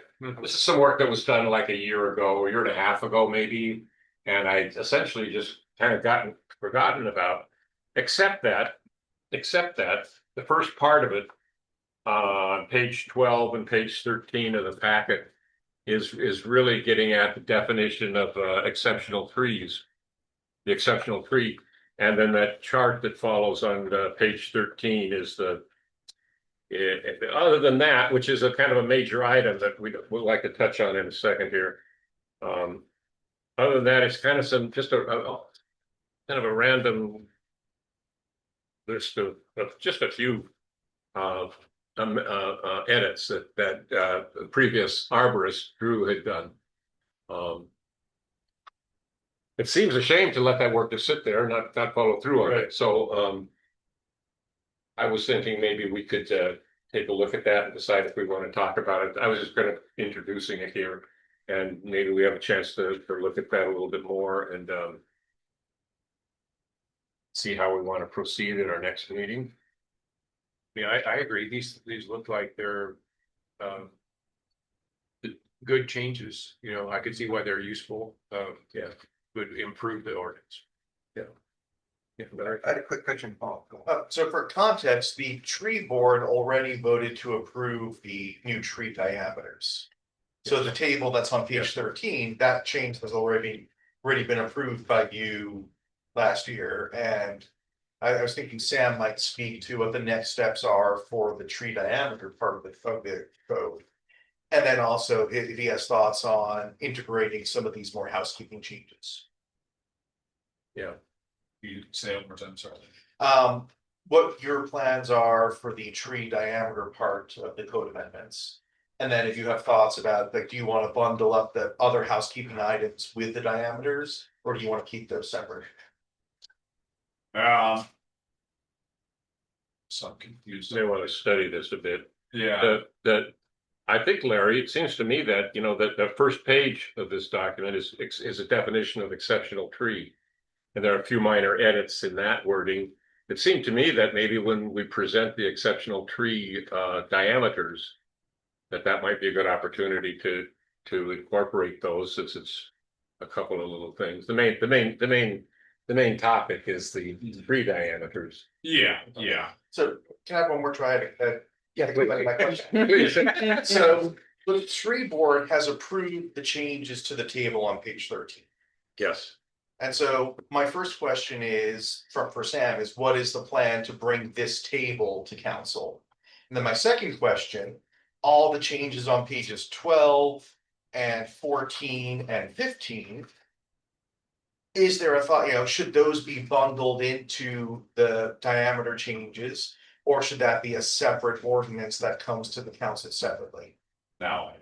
I think it should all be bundled together. I've reviewed and looked at all of this. There's been a few changes that I'm just gonna make prior, just adding some language or some scale to some of the sentences here. Just for example, like the tree cell exhibit average vigor for its age and species, just adding that it needs to be determined by an ISA certified arborist. So it's not just anyone can determine this.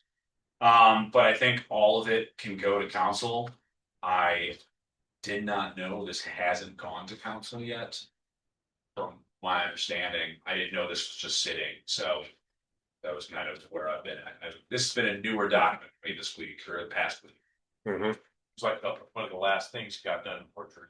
Okay, this makes more sense. Yeah. Sam, the one that sticks out to me is Madrona. 12 inches seems pretty small. They're not going to be growing to the biggest tree, Mhm. you know, in terms of diameter for it, like a Douglas fir would. Mhm. So 12 inches of slow growing Madrona is Still a- considered. Okay. yeah, You exceptional start, tree. you start looking at Madronas. They don't 12 inches get is all that a big. pretty big Madrona. I find very many Yeah. 12 inches. Yeah. Yeah. Hey, Yeah, we've got one in our front, for our front door that's about 24 inches, so that's what Wow. made me think.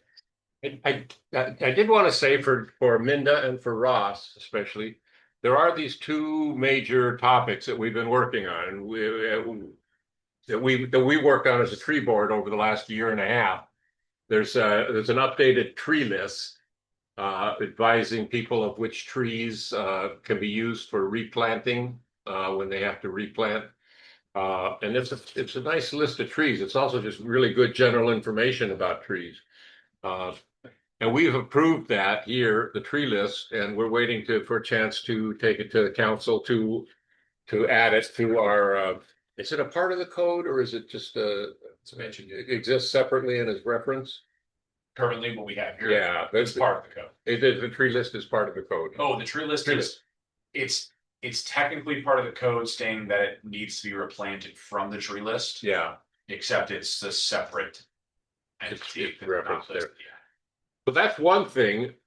What I'm going to suggest is maybe we can ask Sam if you could send that document out to 3 new members. Okay. And the other one is what we've been talking about. Our code has a category called exceptional trees, which are the very large trees, and there's special protections for exceptional trees in our code. So we've worked on redefining basically the sizes of those trees, the diameter, so that trees that are a little bit smaller in most cases would also qualify as exceptional trees because of the value to the overall forest that comes from those mature trees. And most notably adding a catch-all into the exceptional tree. It had been, if it was a very large tree, but not one of the 6 listed, it was still not exceptional. Yes. Yeah. Adding a catch-all. So, and the document that I'm thinking of has the old values as well as the new. So it's not just the new ones that are in that other one we've been looking at. Could you send those 2 documents? Yeah, I will try to find it. Yeah, I can work with you to. I might be able to track it for that too. Do those trees that I haven't looked at the list, but do they consider climate change and like are they drought tolerant and Well, they call out those species that are more drought tolerant than others. There are notes along they are? Okay. Yeah, it's not a lot of trees that are called out that way. It's a pretty extensive list. It's not. The goal isn't to try to direct homeowners to plant certain species.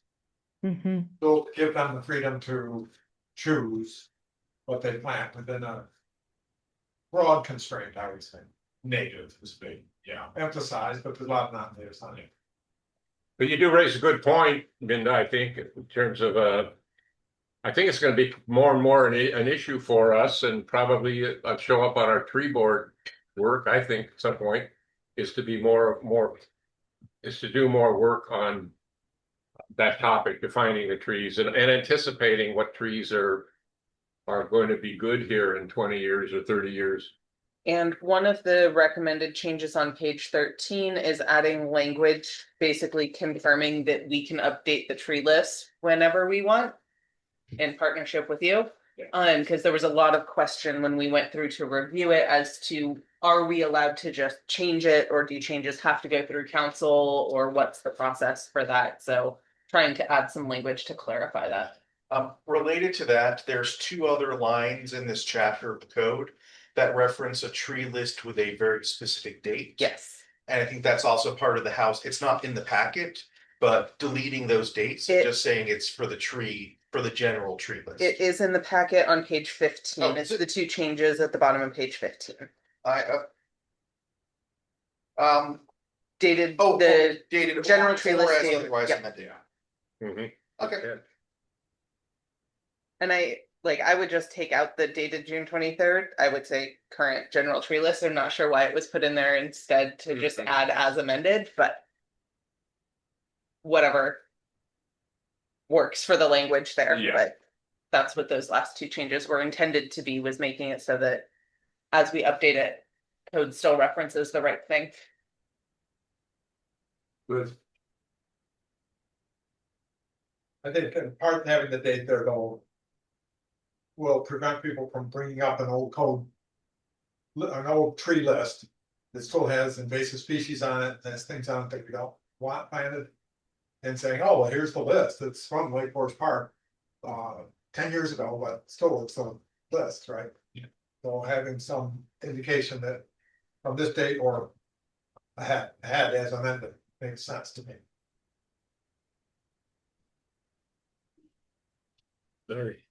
Two more things I would encourage the tree board to look at. One, in definitions, the definition of grove, that was something that was flagged by the tree board a couple of years ago. And I think it just kind of got lost in the shuffle. And so looking at that definition, does that definition need to be updated? And the second is the section on the canopy study. And whether that needs to be fit, if it's the right number of years, like if there's any housekeeping changes to kind of match up what the code says about the canopy study and what we actually do with the canopy study.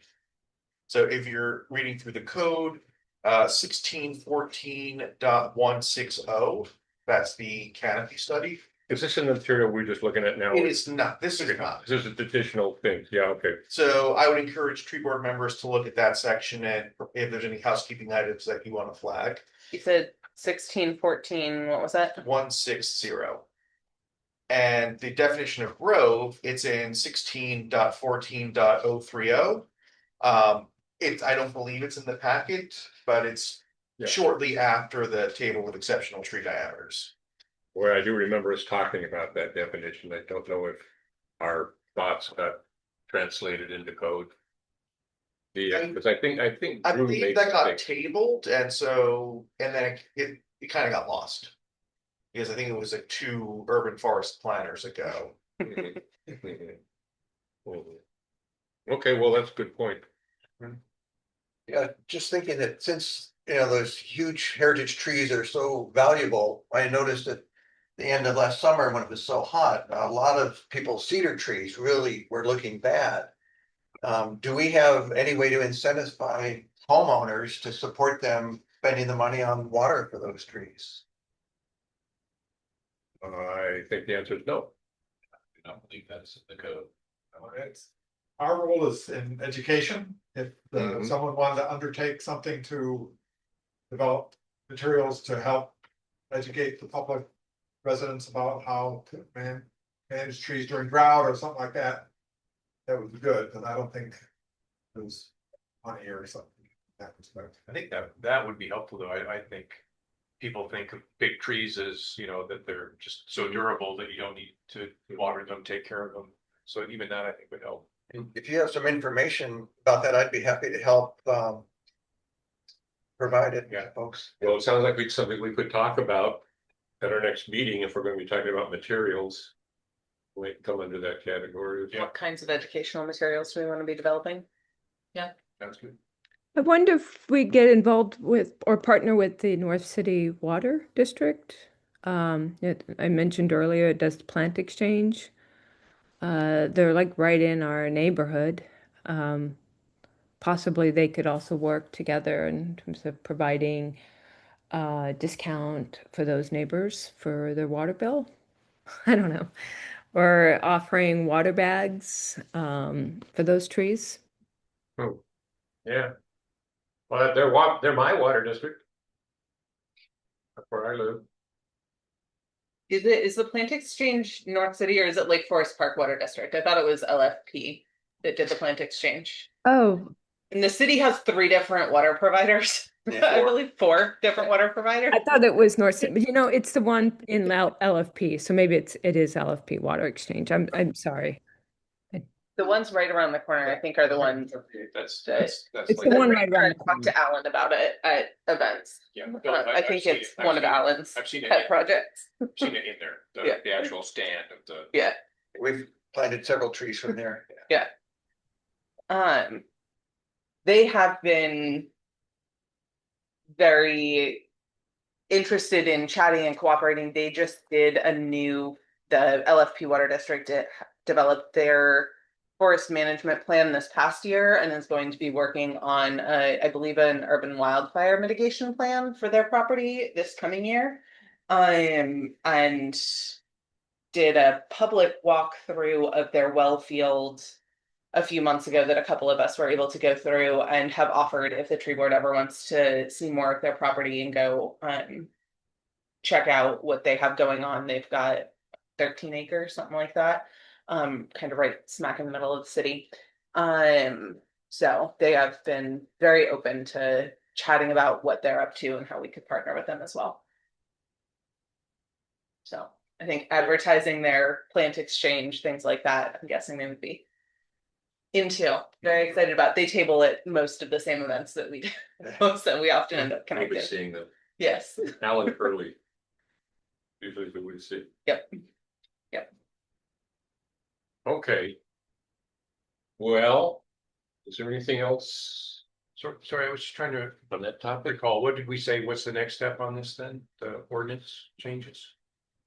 Taking it to council. I believe, yeah, I'm gonna take it to council as is right now, coupled with this, that you're seeing.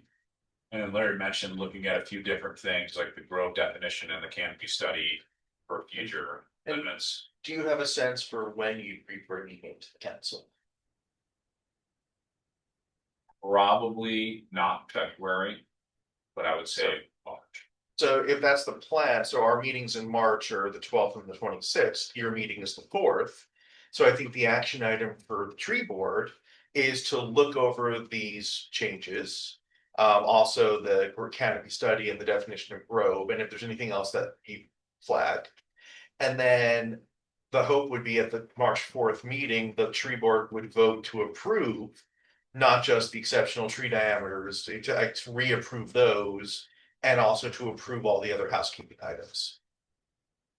And that way it has the blessing of the tree board as it comes to council. Yeah, Great. that makes sense. Sam, you said you had a couple other minor tweaks in the language that you had already seen. Do you want to send those to us before the next meeting? So Yeah. we can review and approve. I can do that.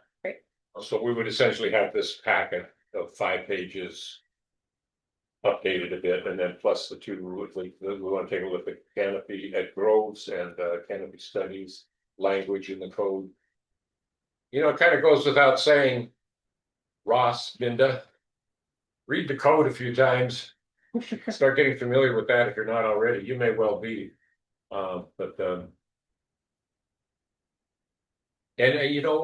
Sam, I really think you'd want to try to involve Doug Sprugel in when you take that exceptional tree list, especially the exceptional trees to the council. He's the one that mentioned it to me originally. Yeah. And was talking to me about it a little bit. He can talk about the rationales behind some of the decisions and what the impact will be on the forest, the percentage of large trees that will allow us to save. Perfect. So you got to involve him. If you haven't seen it yet, the tree board, thing in consultation with Drew and our city attorney, drafted a cover letter that explains the motivations and, why did we choose these particular numbers, that sort of thing. Okay. So I have a hunch that other council members will ask that question, like, how come you chose 30 for this tree and 40 for that tree? 12 from the drone. Is it legally defensible? Yep. Right, yeah, the key is that it's not arbitrary, and so our city attorney, I believe she was okay with it, but last year. It's Arbor, sure. Right, well, it sounds like we have a plan for how to follow up on that. Tonight. We do have one more great piece of business to do tonight. We need new officers, we need new chair and vice chair for the next 12 months.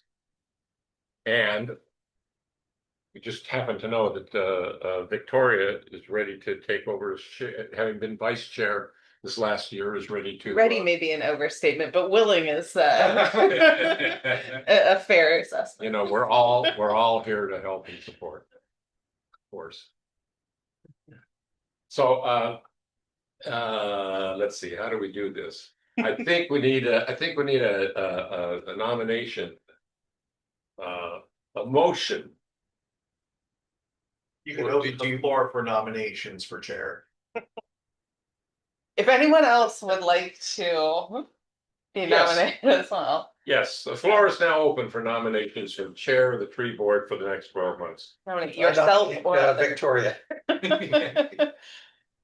Yeah, are there any other nominations?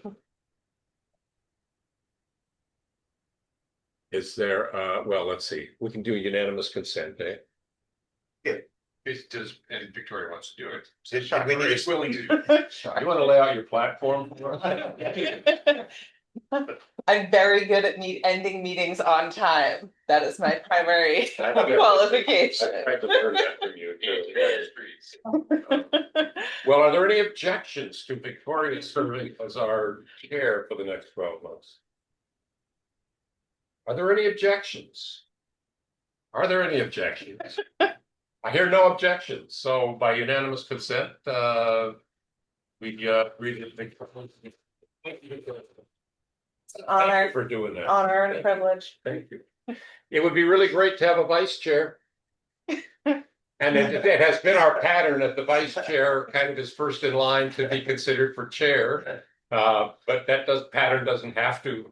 That the vice chair also takes responsibility for chairing meetings if the chair can't make it. And that happened some in the last year when Doug was chair. Had surgery and couldn't come.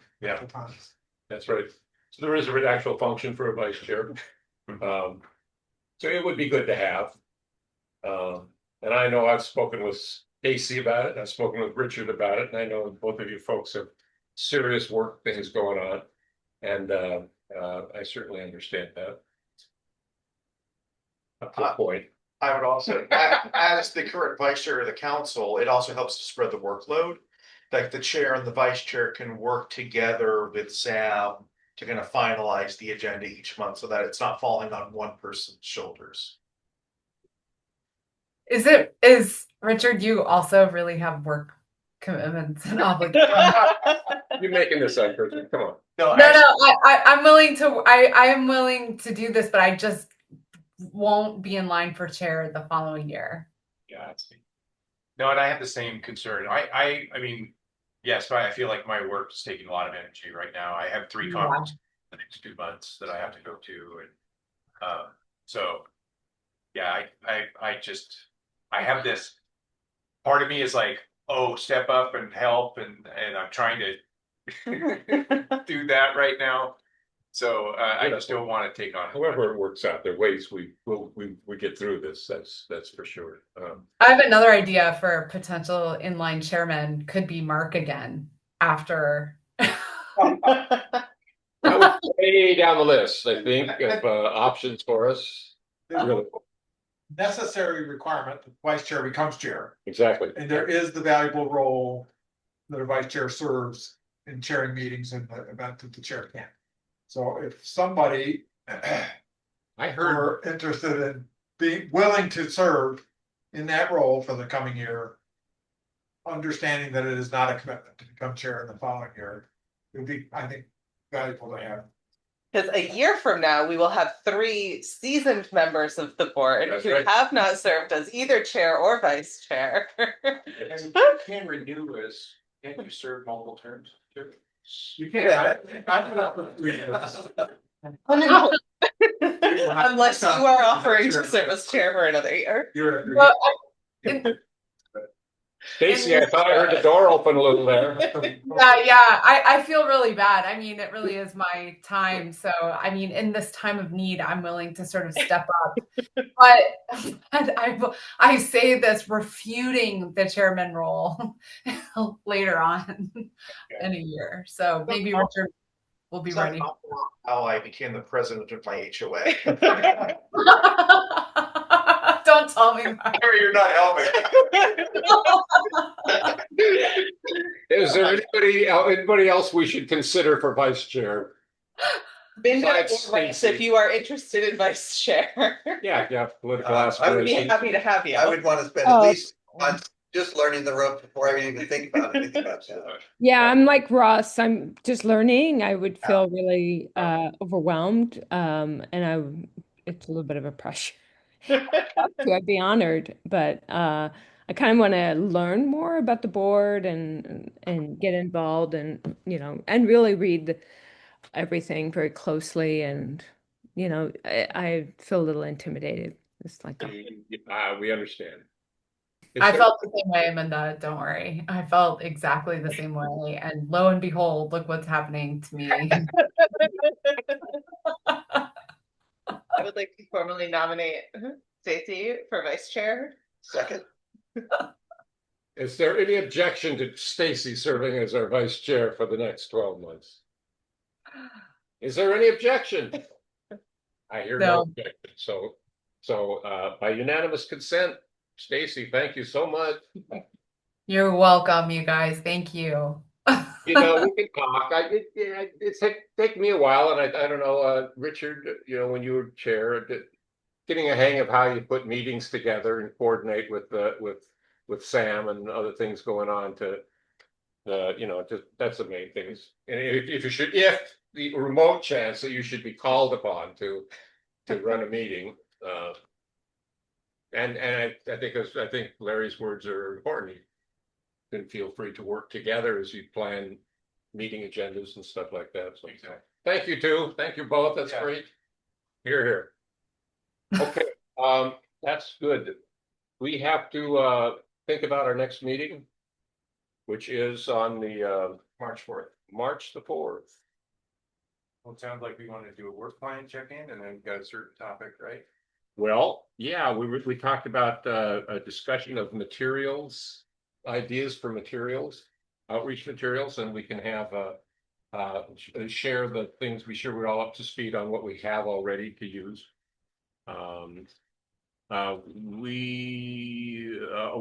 gonna green fair assignments. Are you able to bring the outreach materials box to the next meeting so Yeah. that we can distribute, so that folks have an example of what flyers and brochures we have? Yep. Thank you. So I had green fair assignments. We'll need to make finalize who's going to cover what, and we'll be sure to get. I think it may be 10 to 2.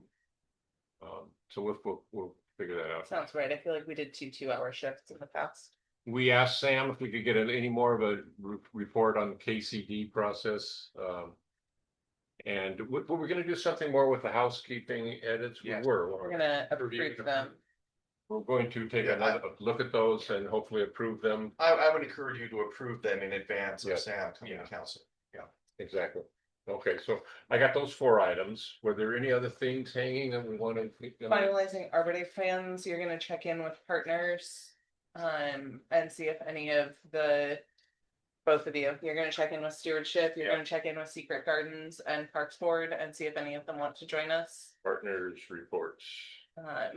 Vis-a-vis Arbor Day.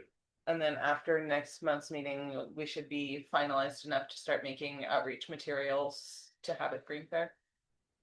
Yeah. Sounds good. I see you're going to be driving this, aren't you? I've led a few meetings in my day. I bet. Buckle up. Most of what I do 9 to 5. Buckle up. Buckle up. I also run a lot of meetings, Victoria, so together. Yeah, right. Probably full of lawyers, right? Yes. Oh boy. They like to talk a lot too. So. Is there any other business tonight? Well, thank you all. I think we accomplished a few things that'll move us along. So thank you. Is there a motion to adjourn?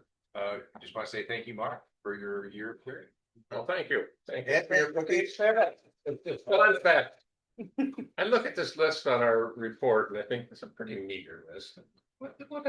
We did a lot of outreach and stuff, and Dick did a few things that are kind of standout stuff. But I hope that we can dig in a little deeper on a few items the next year, which I would try to help make happen. Well, we have a full tree board, Mark, so you should be proud of that. Yeah. Yes. Yeah. Thank you. Okay, well, I guess we're adjourned, folks. Thank you all. Thank you. Thank you. 9 o'clock on the dot. Well done. First grade question. Is that what you've had before? You just. No, I like soccer. That was good.